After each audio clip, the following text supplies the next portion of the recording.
I started drinking and doing drugs when I was 12 years old and did them nonstop until I was 46 years old. My drug of choice, depending on what year it was, at a very young age, of course, it was mostly marijuana and acid, MDA, and then probably about 18 years old was methamphetamines for about 17 years, and then the last part of my addiction was to crack cocaine. But all throughout that, as far as a favorite, my favorite was more of whatever I could do.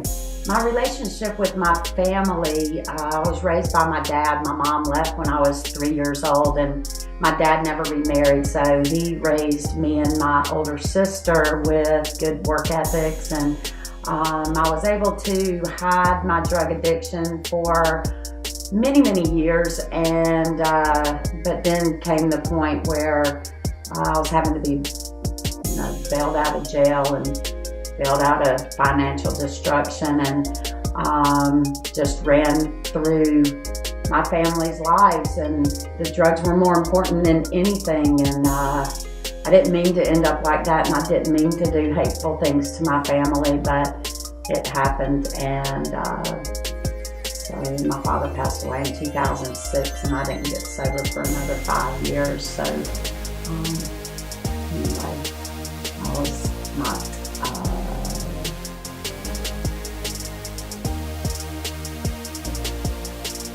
I wasn't very good to my family, and but today I've learned to be a kind and loving sister. Ted, I knew Ted right after my father passed away in 2006, and my father left me an inheritance where my house happened to be in foreclosure at the time, so I took part of my inheritance and got my house back. So I paid my house off, which meant I had a structure to live under. But Ted also was one of the friends that came around during the whole squandering the inheritance, the rest of the inheritance away, like drinking, drugging, whatever I wanted to do, man. I had money to do it. I had friends around me. It was really good until it wasn't. And all the money was gone, and the drugs were gone, and the people were gone, and but Ted continued to show up, and I didn't mean for my life to end up empty and hollow, and all I wanted was to find more drugs and get more drugs. But when there's nobody showing up at your house, and the power's off, and the water gets cut off, and you have no telephone to call anybody. There was one person that continued to come by, and this is probably in 2008, 2009. Ted would come by after everything was gone. I was empty. I was broke. I had nothing to eat. But Ted would come over, and he would take my bicycle up to the Food Lion, and he would come back, and I don't know if he was digging in the dumpster or if he'd go inside and he would steal food, but I was pretty sure he didn't have money, because when he'd come back, he would have something for me to eat, but he'd also have a pocket full of crack rocks for us to smoke, which was a bonus just to hide the ache that I was going through. And Ted always carried a Bible in his back pocket, and so in talking to Ted and not knowing how my life ended up so drastically lost, and everybody's gone, when I used to be, the top of the drug line, everybody came to me. All of a sudden I have nothing. But Ted would come by, and he would bring crack rocks to smoke, but he would also bring his Bible. And I would ask Ted, how did my life end up like this? Why isn't anybody coming by? And, what's going to happen? And he told me that that Jesus, wherever I ended up, that Jesus was always with me if I wanted him to be. And I said, well, I want him to be. And he said, well, you can look to your left and you can look to your right, and Jesus is sitting on both of your shoulders. There's not some devil on one shoulder, an angel on the other. Jesus is on both your shoulders. So Joanne, wherever you end up, Jesus is with you.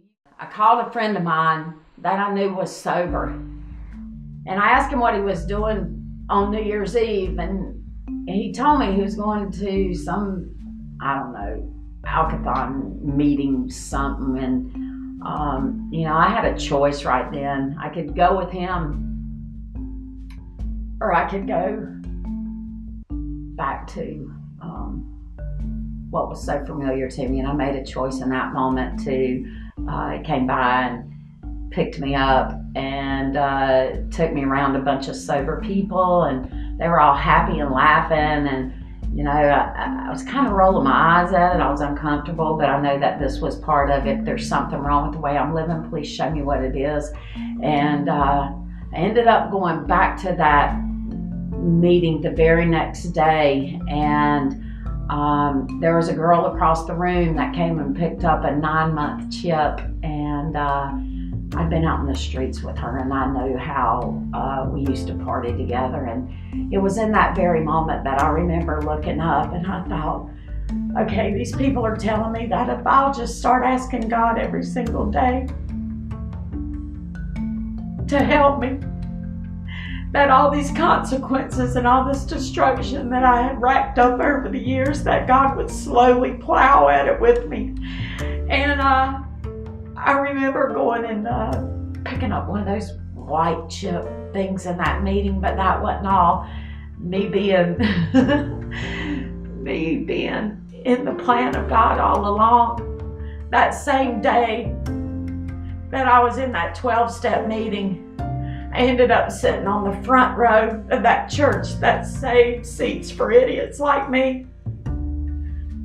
And I've never had a crack pipe or anything else hanging out of my mouth. And I've never had to do the things that I was doing to get them, because I surrendered my life to Jesus that day. And he wrapped me around the body. He wrapped the body of Christ around me. And they let me know that it was okay to come from a background I came from.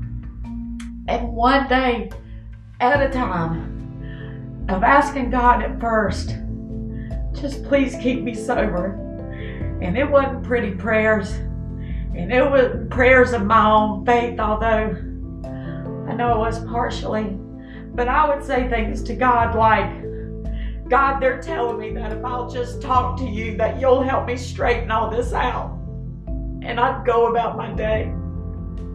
And I'd show up for church that next week, and people were happy to see me. And I know today it was God loving me through all the people. And I just started living one day at a time, clean and sober. And that first year it wasn't easy, but that's, I know today that there was something wrong with the way I was living. But God's not a condemning God. He's an inviting God. And Jesus says, she's my beloved. Even in my ugly living, he saw through it, and he was always there. And he's there for all of us. Whether you realize it or not, truth is truth. And he loves us regardless of our condition. But he's always willing to get us up out of it. So that's how God helped me with drugs.